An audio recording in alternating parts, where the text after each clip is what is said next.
تو جب آپ صلی اللہ علیہ وسلم غزوہ خندق سے فارغ ہوئے، گھر پہنچے، اما عائشہ کے حجرے میں کے دروازے پہ دستک ہوئی، دحیہ کلبی رضی اللہ تعالیٰ عنہ کی شکل میں ایک شخص تھا، تو انہوں نے کہا کہ زیرہ اتار دی، ہم تو ابھی تک تیار ہیں بنو قریظہ پہ حملہ کرتے ہیں۔ تو آپ صلی اللہ علیہ وسلم گھر واپس ہے، اما عائشہ نے پوچھا کون تھا؟ کہا کہ دحیہ کلبی کی شکل میں حضرت جبرائیل علیہ السلام۔ انہوں نے حکم دیا، پیغام دیا کہ اللہ کی طرف سے حکم ہے کہ بنو قریظہ کو اس کی جو غداری ہے اس کا سبق اس کو۔ تو وہی وہ آپ صلی اللہ علیہ وسلم نے صحابہ سے کہا کہ بنو قریظہ پر حملہ کرنا۔ آپ صلی اللہ علیہ وسلم لشکر لے کر گئے، 3000 کا لشکر تھا مسلمانوں کا، یہود ساتھ۔ اب یہ دیکھو بنو قریظہ وہ ہے جو یہود ان کو بہت کمتر سمجھتے ہیں، یہود کا سب سے نچلا طبقہ، اور یہ چمڑے کا کام تھا۔ جب بنو قینقاع نے غداری کی، یاد ہے آپ لوگ کو، تو آپ صلی اللہ علیہ وسلم نے ان سے کہا کہ بھئی آپ کا ہمارا ساتھ معاہدہ ہے، ان کی طرح آپ نے غداری نہیں کی۔ انہوں نے کہا نہیں ہم بالکل آپ کے ساتھ ہیں، لیکن غزوہ خندق میں عین جنگ کے وقت انہوں نے کفار کو راستہ دینے کی کوشش کی، لیکن الحمدللہ وہ ناکام ہو۔ تو ان کے بے دہنی کی وجہ سے، غداری کی وجہ سے مسلمان قائد ہمارے مسلمانوں کی طرف سے رسول اللہ صلی اللہ علیہ وسلم تھے، اور ان کی طرف سے کعب بن اسد، یہ ان کے سردار۔ نتیجہ کیا نکلا؟ جب وہ 25 دن تک مسلمانوں نے ان کو محاصرہ کیا، پھر انہوں نے کہا کہ ہم بات کرنا چاہتے ہیں ابو لبابہ سے۔ ابو لبابہ رضی اللہ تعالیٰ عنہ ایک صحابی تھے، ان کے ساتھ تعلقات تھے۔ ابو لبابہ رضی اللہ تعالیٰ عنہ جب وہاں گئے تو انہوں نے ان سے پوچھا کہ کیا ہوگا؟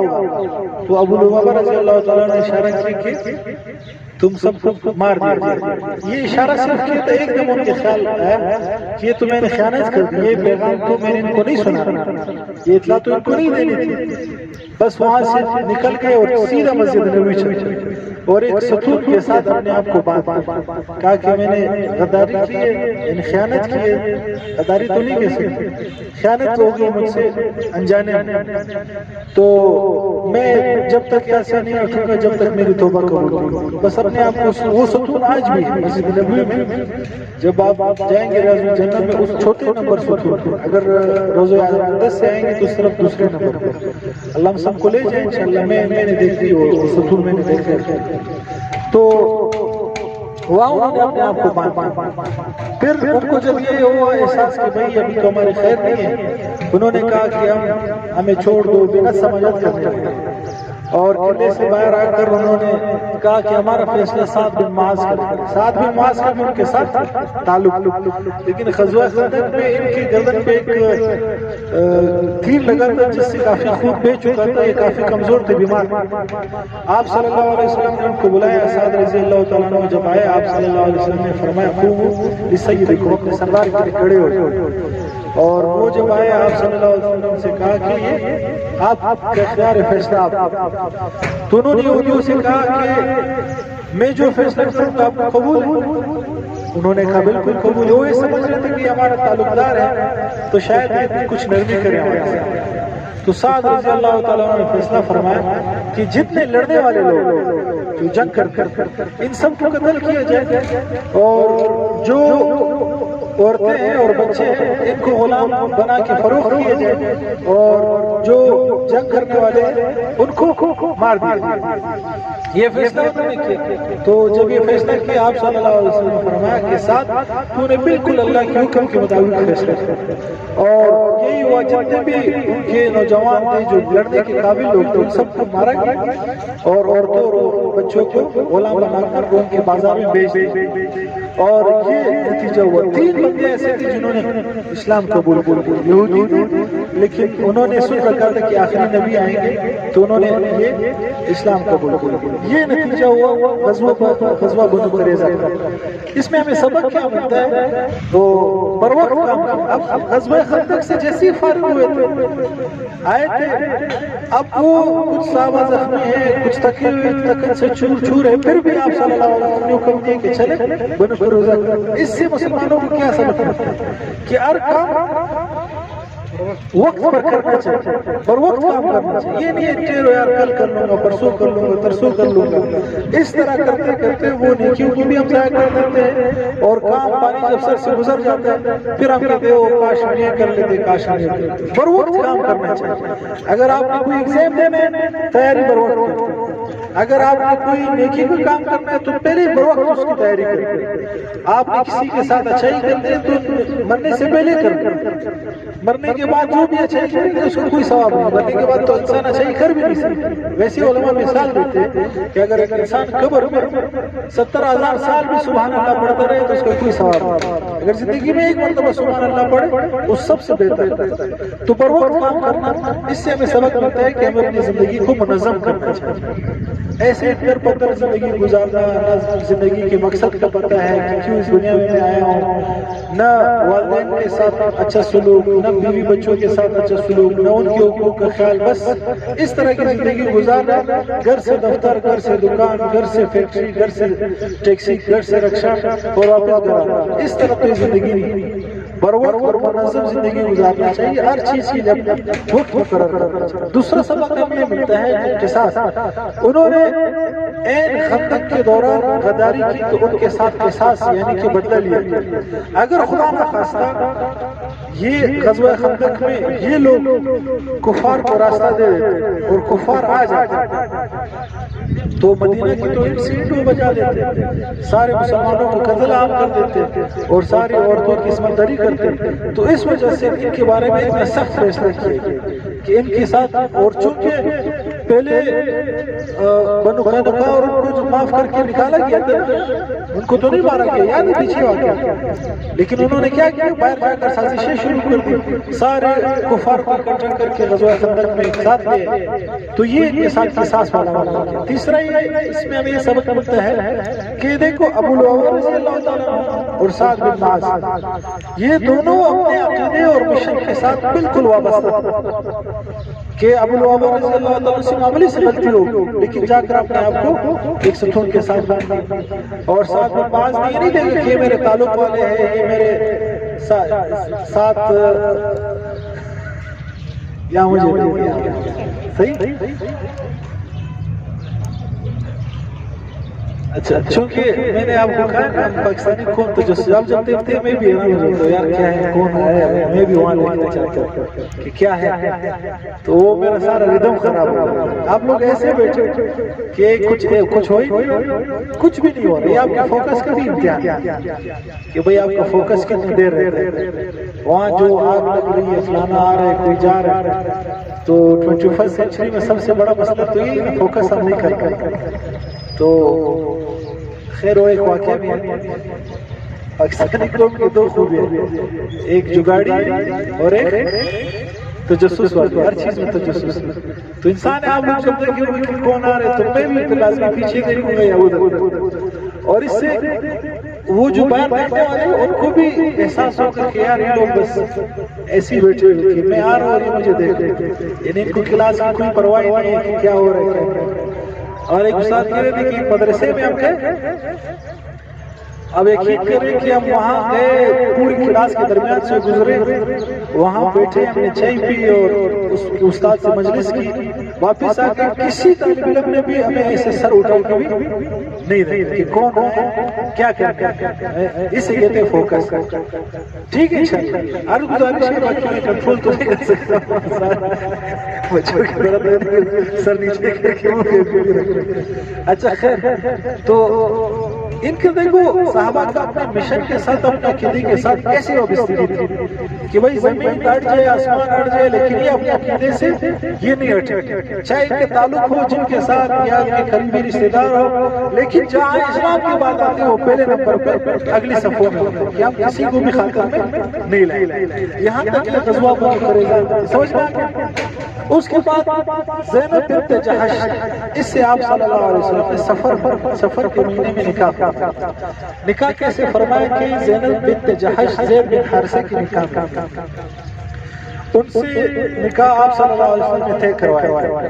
ان کے بھائی نے پہلے انکار کیا کہ میں نہیں دیتا، لیکن پھر قرآن کی آیت آئی کہ جب اللہ اور اس کے رسول فیصلہ کر لے تو اس کو پھر ماننا چاہیے. پھر یہ نکاح ہو گیا زید بن حارثہ جو آپ صلی اللہ علیہ وسلم کے منہ بولے بیٹھے تھے. سنا ہے آپ لوگوں نے ان کے منہ بولے بیٹھے تھے. ان کے ساتھ نکاح ہوا، لیکن زید بن حارثہ اور زینب بنت جحش کا آپس میں تعلق نہیں بن رہا. روز مسئلے مسائل ہو رہے. زید بن حارثہ آپ صلی اللہ علیہ وسلم کے پاس آتے اور فرماتے کہ مجھے طلاق کی اجازت دیتے. آپ صلی اللہ علیہ وسلم فرماتے کہ صبر کرو. لیکن ایک دن زید رضی اللہ تعالیٰ کا صبر کا پیمانہ لبریز ہو گیا اور انہوں نے طلاق دے دی. جب ان کو طلاق دے دی، آپ کو پتہ ہے کہ طلاق یافتہ عورت کے ساتھ لوگ نکاح عام طور پہ نہیں کرتے. ہزار مرتبہ سوچتے ہیں کہ کیوں اس کو نکاح، اگرچہ قصور شور کا ہو. تو اس زمانے میں بھی اسی طرح جو طلاق یافتہ لوگ ہوتے تھے تو خاص کر کے وہ عورتیں ان کا دل بہت مطلب غمزدہ ہو جاتے.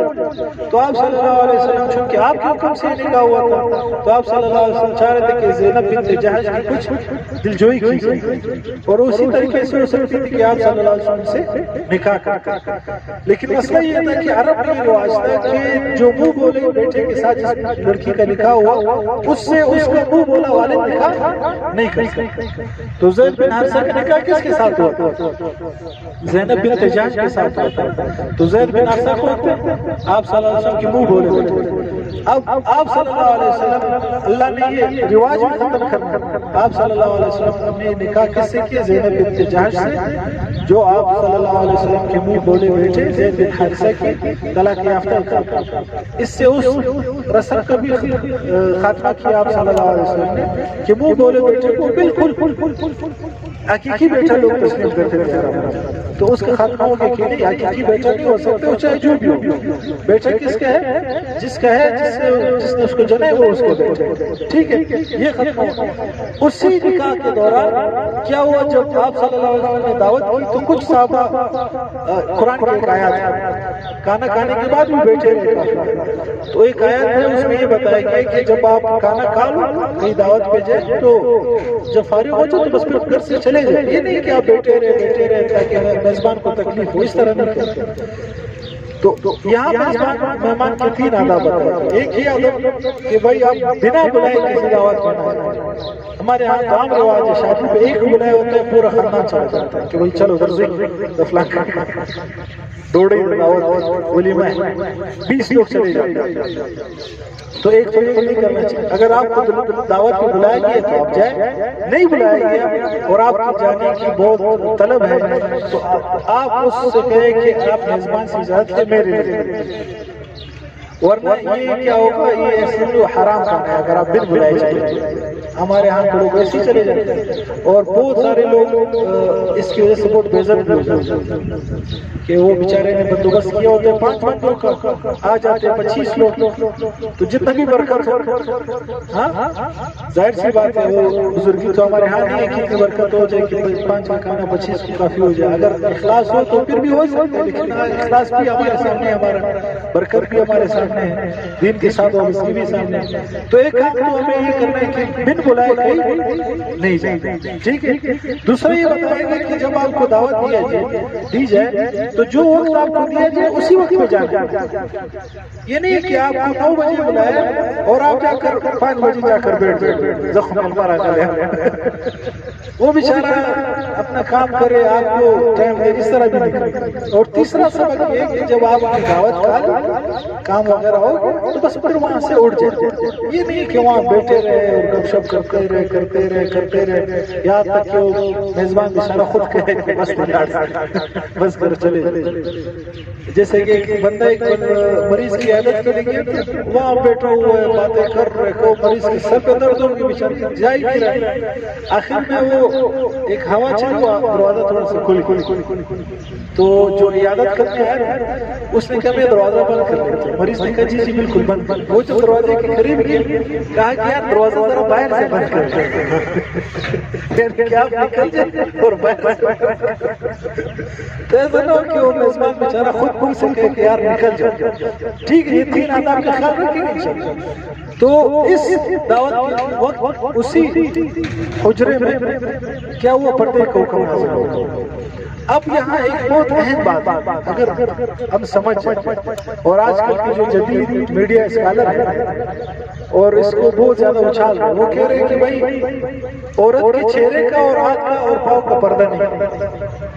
سنا ہوگا آپ نے گامدی صاحب ہے کچھ اکا دکا اور بہت سارے نونہال اسکالر. تو پردہ الگ چیز ہے ستر الگ چیز ہے. یہ دو الگ الگ چیز ہے. ایک ہوتی ہے ستر ایک ہوتا ہے پردہ. ستر جو مرد کی ناف سے لے کر گھٹنوں تک یہ مرد کا ستر ہے اور اسی طرح عورت کا پورا جسم ستر ہے صرف چہرہ ہاتھ اور پاؤں یہ ستر میں داخل ہے. اور تیسرا فرق یہ ہے کہ ستر ہر جگہ فرض ہے چاہے آپ کا محرم آپ کے سامنے ہو چاہے غیر محرم یعنی عورت ہر وقت اپنے کپڑے پہنے اس کا پورا جسم ڈھکا ہوا ہو چاہے محرم ہو چاہے غیر محرم. لیکن پردہ کس سے ہوگا غیر محرم سے محرم سے ہوگا. مثلا بھائی اس سے پردہ نہیں ہوگا والد سے پردہ نہیں ہوگا جو محرم رشتے سمجھ میں آ رہی ہے گڑبڑ ہو رہی ستر اور پردہ میں فرق سمجھ آ رہا ہے. تو آج کل کے جو جدید میڈیا اسکالرز ہیں وہ انہوں نے ستر کو پردہ سمجھ لیا. وہ کہہ رہے کہ چہرے اور ہاتھ اور پاؤں کا پردہ نہیں. چہرے ہاتھ پاؤں کا ستر نہیں پردہ ہے. کیونکہ ستر تو پہلے سے بھی تھا 5 ہجری سے پہلے بھی عورتیں کپڑے پہنتی تھی اپنے آپ کو چھپاتی تھی. حجاب پردے کا جب حکم آیا پھر انہوں نے اپنے چہرے کو چھپانا شروع کر. اور قرآن کی ایک آیت ہے کہ صحابہ کو یہ کہا گیا کہ جب آپ جائیں ازواج مطہرات سے بات کریں تو پردے کے پیچھے کریں. یہ آپ کے لیے بھی پاکیزگی کا ذریعہ ہے اور ان کے لیے بھی پاکیزگی کا ذریعہ ہے. اور پھر حکم کیا گیا ہے مسلمان عورتوں کو کہ آپ اپنے زینت اور حسن کی جگہ کو چھپائیں. اب زینت اور حسن کی جگہ کیا ہے چہرے انسان کا زینت کی جگہ. سمجھ میں آ رہی بات. اب بعض لوگ کہتے ہیں ہمارا دل تو صاف ہے ہمارا دل تو صاف سمجھ لو صفات استاسود آپ سوچ کر دیو سنا ہے آپ لوگوں بہت لوگوں سے یہاں صحابہ کرام کو کم کیا جا رہا ہے جو حضور کے ساتھ اٹھتے بیٹھتے ہیں اور ان کے ساتھ پوری زندگی گزار اور ازواج مطہرات کو کہا جا رہا ہے کہ آپ اپنے آپ کو چھپاؤ پردہ کرو. تو ہمارا دل صحابہ سے بھی زیادہ صاف ہماری عورتوں کا دل ازواج مطہرات سے بھی زیادہ صاف ہاں نہیں زیادہ صاف ہوگا لوگ بہت پرہیزگار. جب اور کو کم کیا جا رہا ہے تو میں اور آپ کیسے ہیں. یہ سراسر نفس کی خواہش اور شیطان کی بہت بڑی چیز. النساء حبائل الشیطان عورتیں جو ہے یہ شیطان کی ایک جال حدیث. اور آج کل کے جو لوگ ہیں وہ چاہ رہے ہیں کہ عورتوں کو ہر چیز میں آگے لایا جائے. آپ نے دیکھا ہوگا بھائی موٹر سائیکل کے اشتہار میں بھی عورتیں آپ کو دکھائی جائیں گی. موٹر سائیکل کو عورت سے کیا کہا. کرکٹ کے اشتہار ہے عورتیں بس بلیڈ کے اشتہار ہے اس میں بھی عورتوں کو شامل کرتے. پلیٹ کے اشتہار اس میں بھی عورت آتا ہے. داڑھی شیو کرنے کے اشتہار ہے لیکن اس میں عورت کو دکھانا لازم ہے. اگر آپ نے پردے کا حکم لگا دیا تو پھر یہ عورت تو چھپ گئی اور جب عورت چھپ گئی تو آپ مسلمان کو کیسے بہکائیں گے. دیکھو آپ نے صلیبی جنگوں کی تاریخ پڑھی ہوگی. جب مسلمان ان پہ حملہ کر رہے تھے تو انہوں نے سارے چال چلے لیکن ناکام ہوئے عیسائی فاتح جو تھے. پھر انہوں نے کہا کہ یار یہ مسلمان ایسے ہیں ان کے سامنے عورتوں کو لائے. پھر عورتوں کو ننگا کر کے اور خوبصورت لڑکیوں کو لین پہ لگایا مسلمانوں کو بہکانے کی. یہ اس وقت سے مسلمانوں کے خلاف سازشیں یہ لوگ چل رہے. لیکن ہم لوگ کہتے ہیں بس ٹھیک ہے چہرے کا پردہ نہیں ہمارا دل تو صاف. بھائی دل اگر صاف ہے تو صحابہ کا تو بناؤز باللہ صاف نہیں کہ ان کو پردے کو حکم ہے اور آپ کہہ رہے کہ پردہ نہیں. تو پردے اور ستر میں ایک فرق ہے. پردہ یہ ہے کہ پردے کو حکم 5 ہجری پہ نازل ہے اس سے پہلے پردہ نہیں. عورتیں اور ایک دوسرے کو دیکھ سکتے تھے. سمجھ میں آ رہی بات. اور ستر کو حکم اسی وقت سے تھا جب سے پہلے سے. دوسرا فرق یہ ہے کہ پردہ صرف عورت پر کہ عورت اپنا چہرہ چھپائے مرد پہ پردہ نہیں. اور ستر جو ہے وہ مرد عورت دونوں پہ. سطر مرد بھی اپنا جسم چھپائے گا، سطر چھپائے گا، عورت بھی چھپائے گا، ٹھیک ہے. اور تیسرا یہ کہ پردہ صرف غیر محرم سے کیا جاتا ہے، اور سطر چھپانا غیر محرم کے سامنے بھی سطر چھپائی جائے گی. بات کلیئر ہے؟